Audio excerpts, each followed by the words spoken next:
मी doctor Kisan Chaudhari, Pravin बस शिक्षक, Yashoda Pune, SBIRCT Washim, PRT Khamgaon.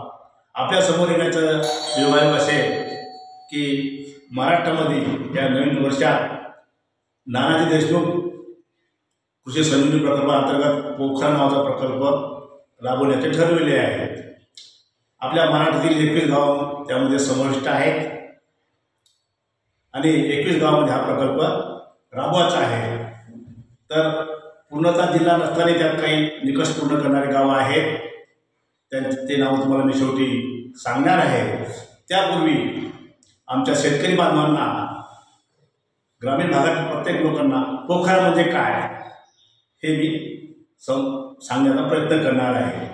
तर बदलत्या वातावरणामध्ये अनुकूलता निर्माण करण्यासाठी, बदलत्या वातावरणामध्ये अनुकूल जुळून घेण्यासाठी व तांत्रिक सहाय्याने शेतकरी आणि जमीन सकस व सक्षम बनवण्याचा उपाय म्हणजेच पोखरा।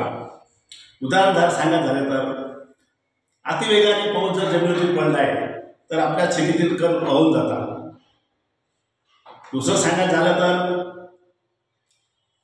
अचानकपणे पाऊस थांबला आणि ऊन तापलं तर शेतं सुकतात। तेही पुढे तुम्हाला सांगायचं झालं तर जमिनीच्या आर्द्रतेमुळे अचानक पिकावरती रोगाचा प्रादुर्भाव होतो आणि यातूनही माझा शेतकरी राजा कसा बसा बचावला तर मार्केटमध्ये बाजारभाव फार खाली पडतात। या सर्वांचा सामना करण्याचा एकच उपाय म्हणजे पोखरा।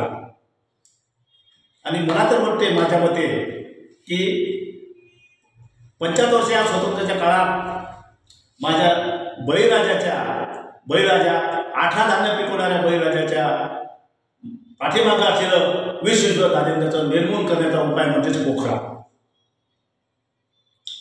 हा या प्रकल्पाचा उद्देश आहे। तर या प्रकल्पात समावेश असणारे गावं मी तुम्हाला आता सांगणार आहे। अकोल्यामध्ये 149 गावे आहेत निकष पूर्ण करणारी, अमरावतीमध्ये 454 गावं आहेत, भंडारामध्ये 291 गावं आहेत, बुलढाण्यामध्ये 310 गावं आहेत, चंद्रपूरमध्ये 561 गावं आहेत, गडचिरोलीमध्ये 532 गावं आहेत, गोंदियामध्ये 293 गावं आहेत, नागपूरमध्ये 563 गावं आहेत आणि वर्ध्यामध्ये 383 गावं आहेत, वाशिममध्ये 189 गावं आहेत, यवतमाळमध्ये 549 गावं आहेत, बीडमध्ये 398 गावं आहेत, संभाजीनगर 296 गावं आहेत, धाराशिवमध्ये 138 गावं आहेत, हिंगोलीमध्ये 148 गावं आहेत, जालन्यामध्ये 177 गावं आहेत, लातूरमध्ये 216 गावं आहेत, नांदेडमध्ये 375 गावं आहेत, परभणीमध्ये 173 गावं आहेत, जळगावमध्ये 319 गावं आहेत, नाशिकमध्ये 374 गावं आहेत। एकूण गावे 7158 अशा गावाचा समावेश आहे।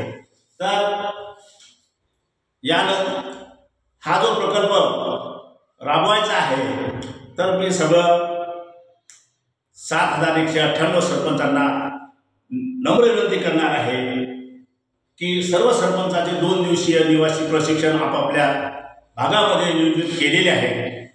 तरी सर्व सरपंचांनी यामध्ये सहभाग घ्यावा, कारण आधी सरपंचाला जर प्रोजेक्ट समजला आहे हा प्रकल्प तर गावातील लोकांना सोयीचा जाईल। आपल्या गावाला कशाची उणीव आहे हे सरपंचांना जाण असते, म्हणून सरपंच महोदयांनी प्रत्येकाने यामध्ये सहभागी होणं आवश्यक आहे।